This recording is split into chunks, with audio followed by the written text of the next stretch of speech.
여러분, 최근에 그 대한민국 1인 가구 비율이 역대 최고치를 갱신하고 있다는 뉴스 아마 많이들 접하셨을 겁니다. 네, 저도 되게 자주 본 것 같아요. 그렇죠. 우리가 사실 그 어느 때보다 스마트폰이나 인터넷으로 막 촘촘하게 그것도 24시간 내내 연결된 초연결 시대를 살아가고 있잖아요. 맞아요. 기술적으로는 뭐 완벽하게 연결되어 있죠. 근데 이게 참 아이러니하지 않습니까? 기술은 완벽하게 연결되어 있는데 왜 사람들은 자꾸만 혼자만의 방으로 막 숨어들려고 하는지 말이에요. 약간 스스로 우뚝 서려는 그런 분들이 많아졌죠. 네, 그 이른바 핵개인들이라고 부르잖아요. 근데 이분들의 얼굴에는 갈수록 짙은 고립감이나 뭐랄까 외로움 같은 게 묻어나는 걸까요? 아주 날카로운 문제 제기네요. 배움을 즐기고 또 지적 호기심이 가득한 여러분이라면 아마 한 번쯤은 이 거대한 사회적 모순에 대해서 깊이 고민해 보셨을 거라고 생각합니다. 진짜 간섭받는 건 죽기보다 싫어하거든요. 그래서 기꺼이 혼자가 되기를 선택하는데 동시에 또 타인에게 인정받고 싶고 나의 존재를 알아주기를 간절히 원하는 마음이 있단 말이죠. 아, 그 상충하는 두 가지 욕망이요? 네네. 그 두 욕망이 지금 우리 사회를 그리고 우리 개인의 내면을 아주 복잡하고 피곤하게 만들고 있는 거거든요. 맞습니다. 그래서 오늘 우리의 심층 탐구 미션은 아주 명확합니다. 어떤 미션이죠? 간섭받기는 싫어하지만 누군가와 연결되고 싶어하는 우리 현대인들이 서로에게 무거운 짐이나 부담을 주지 않으면서도 그 차갑게 식어가는 서로의 영혼을 다시 살려낼 수 있는 상생의 지혜를 파헤쳐보는 겁니다. 아, 상생의 지혜 너무 좋네요. 네, 오늘 우리가 다룰 출처 자료는 이런 흔한 사회학적 현상을 아주 기발하고 어쩌면 조금 파격적인 렌즈로 들여다보고 있거든요. 자, 그럼 이 흥미로운 주제의 보따리를 본격적으로 풀어볼까요? 네, 아주 기대가 됩니다. 오늘 우리가 살펴볼 자료가 진짜 특별한 이유가 있어요. 어떤 점에서요? 이게 인간 사회의 파편화 현상을 단순히 뭐 팍팍해진 경제 문제나 세대 간의 가치관 차이 이런 걸로만 퉁치고 넘어가지 않거든요. 그럼 뭘로 설명하나요? 놀랍게도 저자는 이 현상을 우주 물리학과 그리고 에너지의 질량이라는 관점으로 해석하고 있습니다. 와, 우주 물리학이요? 진짜 파격적이긴 하네요. 그렇죠. 우리가 일상적인 사회 현상을 거대한 우주의 법칙과 연결지어 생각할 때 얼마나 새롭고 깊은 통찰을 얻을 수 있는지 보여주는 아주 흥미로운 텍스트입니다. 와, 인간관계를 우주 물리학으로 푼다니 벌써부터 막 뇌가 짜릿해지는 기분인데요? 하하, 그렇죠. 그럼 먼저 우리가 흔히 쓰는 그 핵개인 아니면 핵가족이라는 단어부터 좀 짚고 넘어가 보죠. 여기서 말하는 핵, 그러니까 뉴클리어스가 정확히 뭘 의미하는 건가요? 자료를 보면 저자가 우주가 팽창하는 원리하고 인간 사회가 핵개인화되는 원리를 정확히 동일선상에 놓고 설명하고 있거든요. 우주 팽창이랑 핵개인화가 같다. 네, 한번 생각해 보세요. 우주가 끊임없이 팽창하는 이유가 뭘까요? 빅뱅 이후로 계속 뻗어나가고 있는 거 아닌가요? 맞아요. 빅뱅 이후에 우주를 구성하는 에너지들이 각자 너무 커지다 보니까 이게 서로 부딪혀서 폭발하지 않으려고 서로를 막 밀어내면서 거리를 두기 시작하는 거거든요. 아, 폭발을 피하려고 밀어내는 거군요. 네. 인간 사회도 이와 똑같다는 주장이죠. 과거랑 다르게 현대인들은 각자의 지식 수준이나 정보력, 역량, 다시 말해서 개인이 가진 질량이 엄청나게 커졌어요. 질량이 커졌다. 네. 개개인이 너무나 우수해지고 강력한 에너지를 막 뿜어내게 되니까 더 이상 과거처럼 좁은 곳에 다 같이 뭉쳐 있으려고 하지 않는 거죠. 스스로 하나의 거대한 그 독립된 핵이 되어서 떨어져 나가는 겁니다. 아, 듣고 보니 정말 그러네요. 약간 예전에는 우리가 가진 에너지가 엄청 작았기 때문에 말하자면 우주를 떠도는 작은 먼지 같은 상태였달까요? 오, 뭔지 적절한 비유네요. 네, 먼지 같았기 때문에 가까이 붙어 있어도 서로한테 별 타격이 없었다는 거군요. 정확합니다. 자료의 표현을 조금 빌리자면요. 개개인의 기운이 약하고 질량이 작았던 과거에는 한 방에서 4명, 심지어 막 10명씩 뒤엉켜서 자거나 좁은 집에서 대가족이 부대끼며 살아도 아무렇지 않았어요. 맞아요. 옛날엔 딱 그렇게 살았잖아요. 일종의 핵융합 시대였던 셈이죠. 서로 부족한 에너지를 뭉쳐야만 생존할 수 있었으니까요. 아, 에너지가 작으니까 뭉쳐 살 수 있었다? 그렇죠. 하지만 지금은 완전히 다릅니다. 다들 고등교육도 받고 자기만의 확고한 가치관을 가진 비대해진 질량의 소유자가 되었거든요. 질량이 커져버린 거네요. 네. 이렇게 질량이 큰 사람들이 너무 가까이 딱 붙어 있으면 어떻게 될까요? 아까 우주 팽창 얘기하신 것처럼 막 폭발하거나 부딪히지 않을까요? 맞습니다. 서로의 거대한 에너지에 먹혀 들어가 버리거나 매일같이 끔찍한 충돌이 일어날 수밖에 없어요. 아, 그래서 자꾸 떨어지려고 하는 거군요. 여기서 정말 흥미로운 점은요. 요즘 도심 곳곳에 그 1인 가구를 위한 소형 아파트가 막 폭발적으로 늘어나잖아요. 네, 진짜 원룸이나 오피스텔 엄청 짓더라고요. 저자는 이 현상을 단순한 부동산 트렌드가 아니라 거대한 에너지를 가진 신들의 핵, 즉 우리 인간들이 폭발을 막기 위해서 자기만의 거리를 확보하는 자연스러운 핵분열 시대의 증거로 봅니다. 와, 부동산 트렌드를 핵분열로 설명하다니. 비유하자면 별의 탄생 같네요. 별의 탄생이요? 네, 과거에는 우리가 뭐랄까 형태 없이 뭉쳐있는 하나의 거대한 가스구름, 그러니까 성운처럼 모여서 살았다면요. 아, 성운처럼. 네네. 이제는 우리 각자가 스스로 막 빛과 열을 뿜어내는 거대하고 독립된 항성, 즉 별이 된 거네요. 아주 훌륭한 요약입니다. 우리는 이제 각자 고유한 궤도를 도는 묵직한 별이 된 거예요. 그런데 이렇게 들으니까 여기서 강한 의문이 하나 탁 생깁니다. 어떤 의문이죠? 우리가 스스로 빛을 내는 그 완벽히 독립적인 별이 되었잖아요. 그리고 충돌을 피하려고 각자의 궤도를 만들었다면 도대체 왜 우리는 여전히 타인의 주변을 맴돌고 누군가에게 다가가려고 하는 걸까요? 아, 아주 중요한 포인트입니다. 혼자서도 잘 살 수 있어야 완벽한 독립체 아니에요? 왜 자꾸 누군가를 찾죠? 바로 그 지점이 핵개인이 겪는 가장 큰 모순이자 딜레마거든요. 모순이요? 네, 방금 말씀하신 대로 핵개인은 완벽한 독립체이기를 원해요.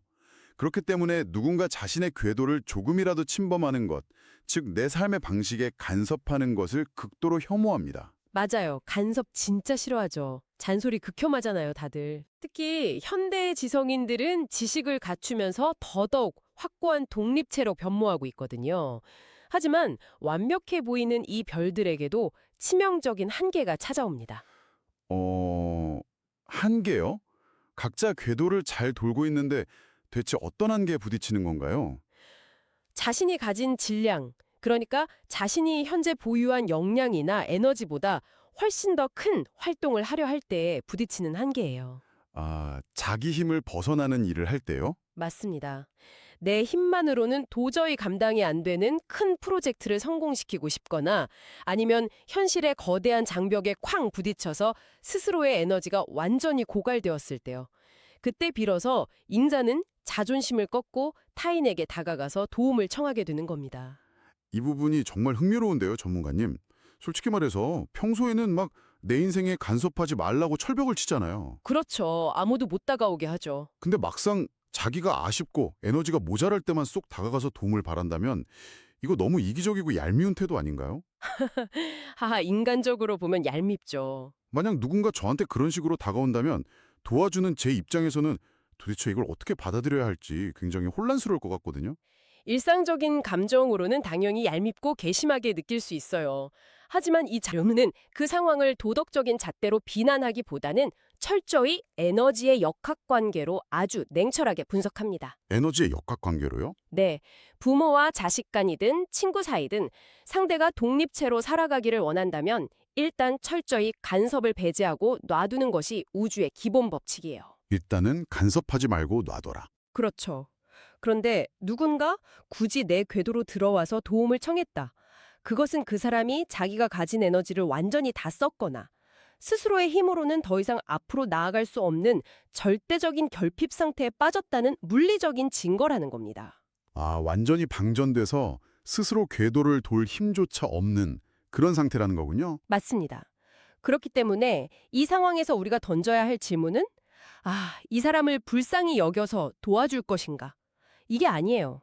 그럼 뭐죠? 여기서부터가 오늘 우리가 탐구할 가장 핵심적인 내용, 즉 엄격한 상생의 조건으로 연결되거든요. 엄격한 상생의 조건이요? 네, 이 자료가 제시하는 조건은 처음 딱 들으면 굉장히 냉혹하고 막 피도 눈물도 없어 보이는데 파고들수록 진짜 소름 돋게 정확한 법칙입니다. 독립적인 핵개인이 도움을 요청해 왔을 때 지켜야 할 냉혹한 규칙이라는 건가요?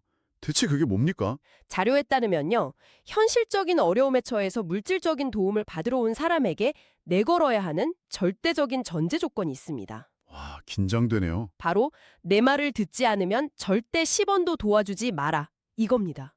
와, 잠깐만요. 내 말을 듣지 않으면 10원도 주지 마라. 이거 너무 극단적인데요? 좀 세긴 하죠. 당장 내일 월세가 밀려서 길거리에 나앉게 생긴 친구나 지인이 찾아왔다고 한번 가정해보죠. 네, 그런 상황 많죠. 보통 우리는 그런 상황에서 막 상대방 자존심 안 다치게 조용히 지갑 열어주는 걸 뭔가 성숙한 미덕이라고 배우잖아요. 맞아요. 티 안 나게 돕는 걸 미덕으로 보죠. 돈 주면서 잔소리하면 꼰대 소리 듣기 딱 좋은 시대인데 이 극단적인 원칙을 저자는 도대체 어떻게 정당화하고 있나요? 저도 처음 이 구절을 딱 읽었을 때는 굉장히 당혹스러웠거든요. 하지만 저자가 왜 이런 극단적인 원칙을 세웠는지 그 밑바탕에 깔린 메커니즘을 좀 이해해야 합니다. 메커니즘이요? 네. 상대의 조언을 들을 생각은 전혀 없고 오로지 그 사람이 가진 물질이나 돈만 탐하는 사람을 무턱대고 돕게 되면 대체 어떤 일이 벌어질까요? 그냥 돈만 날리는 거 아닌가요? 자료는 아주 무서운 경고를 해요. 그렇게 넘어간 물질은 잘못된 방식으로 운용될 수밖에 없고 그 파장이 0.1mm도 틀리지 않고 도와준 사람에게 어려움으로 다시 돌아온다는 겁니다. 와, 도와준 사람한테 돌아온다고요? 네, 이른바 너까지 함께 망하는 지름길이라는 거죠.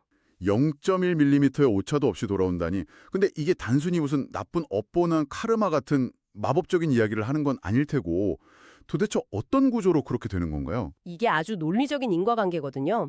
애초에 그 사람이 에너지가 다 고갈돼서 구걸하는 처지가 된 그 근본적인 이유를 한번 추적해 보라는 겁니다. 이유를 추적해라. 네, 운이 나빠서 망했을까요? 아니면 시대가 안 좋아서? 자료의 분석에 따르면요. 어려움에 빠지는 가장 근본적인 이유는 바로 타인의 지혜를 무시하고 귀를 닫고 오로지 자기 고집과 아집대로만 막 밀어붙이다가 자신한테 주어진 한정된 에너지를 다 낭비해버렸기 때문입니다. 아, 자기 고집대로 하다가 망한 거다. 맞아요. 즉, 고집이라는 잘못된 소프트웨어가 실패의 진짜 원인인데 그 소프트웨어를 수정할 생각, 다시 말해 남의 말을 들을 생각은 전혀 안 하고 또다시 물질이라는 연료만 채워달라고 떼를 쓰는 셈이죠. 아, 확 와닿네요. 비유를 하자면 마치 시장 분석이나 선배들의 뼈아픈 멘토링은 깡그리 무시한 채 무턱대고 자기가 꽂힌 아이템에 투자금만 내놓으라고 떼쓰는 고집불통 창업가한테 막대한 대출을 해주는 거랑 똑같군요. 와, 진짜 딱 맞는 비유예요. 결국 그 돈은 허공으로 증발할 테고 고집을 안 꺾은 창업가는 물론이고 돈을 빌려준 저까지 파산하게 되는 거네요. 맞습니다. 이것을 더 큰 관점에서 연결해 보면 결국 누군가를 돕는다는 것은 단순히 그 사람의 텅 빈 통장 잔고를 채워주는 행위가 결코 아니라는 뜻이에요. 통장을 채우는 게 아니다. 네, 저자는 우리는 물질을 주는 것으로 돕는 것이 아니다 라고 단언합니다. 그럼 뭘로 돕는 건가요? 물질을 건네는 건 단지 그 사람이 처한 절박한 사정을 임시로 연명하게 해주는 것에 불과해요. 진짜 도움, 누군가를 그 수령에서 건져 올리는 진정한 상생은요, 그 사람이 나의 지혜, 즉 말씀을 수용하고 자기 고집을 꺾을 때 비로소 시작됩니다. 내 조언을 들을 때 진정한 도움이 시작된다. 그렇죠. 내 조언을 들을 준비가 된 사람은 결국 스스로의 삶을 변화시킬 수 있는 강력한 동력을 얻게 될 테니까요. 정말 명쾌합니다. 물질은 그냥 겉으로 드러난 상처를 대충 덮는 밴드일 뿐이고 근본적인 병을 고치는 치료제는 결국 타인의 지혜를 수용하는 그 열린 태도에 있다는 거군요. 정확합니다. 그렇다면 여기서 또 하나의 깊은 궁금증이 생기는데요. 왜 눈에 보이는 아주 확실한 물질이 아니라 눈에 보이지도 않고 공기 중으로 흩어져 버리는 타인의 말을 듣는 것이 어려움을 푸는 근본적인 열쇠가 되는 걸까요? 그 부분을 설명하기 위해서 출처 자료가 아주 파격적인 물리학적 은유를 사용하고 있죠? 네, 저도 읽으면서 좀 놀랐어요. 맞아요. 이 자료가 던지는 가장 논쟁적이면서도 흥미로운 주장이 바로 이 지점입니다. 저자는 우리가 평소에 나누는 대화를 눈에 보이지 않는 에너지의 차원, 심지어 그 양자 역학 개념을 빌려와서 설명하고 있거든요. 대화가 양자역학이다. 네, 예를 들어서 내 친구가 나보다 삶의 질이 훨씬 낮고 지혜롭게 살고 있다면 우리는 당연히 그 친구의 말을 경청해야겠죠. 당연하죠. 배울 게 많으니까요. 그런데 이렇게 수준이 높은 사람, 즉 질량이 큰 사람의 조언을 들을 때 그것을 그냥 일상적인 가벼운 말로 듣고 쓱 흘려버려서는 안 된다고 합니다. 그럼 어떻게 들어야 하죠? 그것을 삶의 진리가 담긴 무거운 말씀으로 받아들여야 한다는 겁니다. 아, 말과 말씀을 그냥 국어사전적인 의미로 나누는 게 아니라 아예 질량의 차이로 구분짓고 있네요? 네, 맞습니다. 저자는 일반적인 사람들이 쉽게 내뱉는 그런 가벼운 말들은 그냥 공기 중으로 흩어지는 양자 에너지, 즉 퀀텀 에너지에 불과하다고 은유를 해요. 그냥 흩어지는 퀀텀 에너지요? 반면에 질량이 아주 크고 깊은 통찰이 담긴 말씀을 마음을 열고 쫙 흡수하면 이게 단순히 머릿속에 정보로 남고 끝나는 게 아니라요. 내 영혼 깊숙한 곳에 중첩 에너지, 즉 슈퍼포지션 에너지로 차곡차곡 쌓여 들어온다는 아주 독특한 프레임을 제시합니다. 잠깐만요. 인간의 영혼이랑 조언의 양자역학을 끌어오다니 이거 굉장히 파격적인데요? 많이 새롭죠? 지금 이 방송 들으시는 분들 중에는 아니 갑자기 웬 영혼의 영재역학이야. 이거 좀 사이비 과학이나 신흥 종교 같은 이야기 아닌가? 하면서 막 고개를 갸웃하시는 분들도 분명히 계실 거예요. 왜냐면 저도 처음에 읽고 딱 그렇게 느꼈거든요. 청취자분들이 그렇게 느끼시는 것도 전혀 무리가 아닙니다. 저자의 용어 선택 자체가 워낙 직설적이고 파격적이니까요. 맞아요. 단어들이 엄청 세더라고요. 하지만 이 개념을 진짜 무슨 물리학 공식으로 엄격하게 받아들이기보다는요, 인간의 인지적인 변화나 심리학적인 어떤 패러다임의 전환을 설명하는 아주 강력한 은유로 한번 번역해서 이해해보면 어떨까요? 아, 은유적으로 치환해보자. 네네. 그러니까 이 중첩 에너지라는 것을 심리학의 언어로 좀 풀자면 그냥 귀로 듣고 한 귀로 쓱 흘리는 가벼운 충고가 아니라 내 가치관의 기반 자체를 아예 재구성해버리는 거대한 지적 충격, 뭐 그런 걸로 이해하면 될까요? 완벽합니다. 정확해요. 지혜가 담긴 말씀을 통해서 지적인 에너지를 계속해서 받아들이고 그걸 내면에 아주 밀도 있게 중첩시키면요. 나의 생각의 크기, 그리고 내면의 단단함, 즉 영적인 힘이 압도적으로 좋아지게 됩니다. 영적인 힘이 강해진다. 네, 이렇게 내면의 코어가 강력해지면 과연 어떤 일이 일어날까요? 세상을 바라보는 시각 자체가 달라지고요. 위기 상황에서의 판단력이 완전히 달라집니다. 판단력이 달라지면 행동도 변하겠네요. 그렇죠. 결국 나의 육신을 움직여서 행동하는 방식이 변하고 결과적으로 나를 둘러싼 현실의 환경마저도 근본적으로 뒤바뀌게 되는 것이죠. 그렇다면 이 모든 게 대체 무슨 의미일까요? 단순히 좋은 조언을 들으니까 기분이 좋아진다, 동기부여가 된다, 이런 심리적인 위안을 훨씬 뛰어넘는 차원의 이야기네요. 맞습니다. 아예 차원이 다른 얘기예요. 아까 제가 했던 비유를 다시 한번 가져와 볼게요. 우리 다 물질적인 지원, 즉 돌을 빌리는 거는요. 방전되기 직전인 스마트폰에다가 보조 배터리를 꽂아서 임시로 전원만 간당간당하게 켜두는 거잖아요. 아, 보조 배터리. 네네. 반면에 타인의 질량 높은 말씀을 듣고 내면에 중첩 에너지를 쌓는 것은 그냥 배터리를 충전하는 게 아니라 스마트폰의 운영체제, 그러니까 OS 자체를 완전히 상위 버전으로 싹 업그레이드하는 것과 같군요. 와, 완벽한 통찰입니다. 방금 말씀하신 그 OS 비유로 이 자료의 핵심을 진짜 완벽하게 설명할 수 있어요. 아, 진짜요? 네. 생각해보세요. 보조 배터리를 뭐 아무리 많이 꽂아둬도 스마트폰의 OS 자체가 낡고 막 꼬여 있으면 결국 최신 앱을 구동하다가 툭 다운되고 말잖아요. 그렇죠. 시스템이 못 버티니까요. 인간도 똑같다는 겁니다. 물질이 아무리 풍족하게 주어져도 영혼의 에너지, 즉 삶을 대하는 태도와 지혜가 빈곤하다면 결국 또 똑같은 실수로 한계에 부딪혀서 와르르 무너지고 맙니다. 결국 OS가 문제였던 거네요. 네, OS가 업그레이드 되어야만 삶을 효율적으로 구동할 수 있는 법이니까요. 파편화된 핵개인의 시대에 진정한 상생이란 건 바로 내 고집이라는 낡은 OS를 과감하게 확 지워버리고 타인의 질량 높은 지혜를 다운로드해서 텅 비어버린 내 에너지를 본질적으로 채우는 그 과정입니다. 와, 오늘 우리의 심층 탐구를 통해서 현대 사회를 바라보는 해상도가 진짜 확 높아진 기분입니다. 저도 오늘 대화 나누면서 정리가 되게 잘 된 것 같아요. 사실 우리는 뉴스에서 막 1인 가구가 기하급수적으로 증가하고 사람들이 서로 선을 긋는 현상을 볼 때마다 요즘 사람들은 정이 너무 메말랐다, 사회가 삭막해져서 진짜 큰일이다 이러면서 습관적으로 한탄하곤 했잖아요. 네, 보통 다들 부정적으로 보죠. 하지만 오늘 이 우주 물리학적인 렌즈를 통해서 보니까 이게 결코 슬퍼하거나 두려워할 일이 아니네요. 그렇습니다. 오히려 우리 개개인의 지적 역량과 에너지 질량이 그만큼 엄청나게 커져서 이제는 각자가 주체적이고 독립적인 하나의 거대한 세계로 활동할 때가 되었음을 알리는 아주 긍정적인 신호예요. 긍정적인 신호다. 네. 우주가 진화하면서 팽창하듯이 인류도 거대한 핵분열이라는 성장의 과정을 겪고 있는 아주 자연스러운 현상일 뿐인 거죠. 맞습니다. 우리는 각자가 뿜어내는 그 별의 궤도를 온전히 존중하고 불필요한 간섭을 철저히 배제하는 성숙함을 가져야겠네요. 네, 그게 1단계죠. 하지만 동시에 내가 도저히 감당할 수 없는 현실의 벽에 쾅 부딪혀서 궤도를 이탈할 위기에 처했을 때는 나 잘났다는 그 오만한 고집을 바닥에 딱 내려놓아야 합니다. 낡은 OS를 지우는 과정이죠. 네.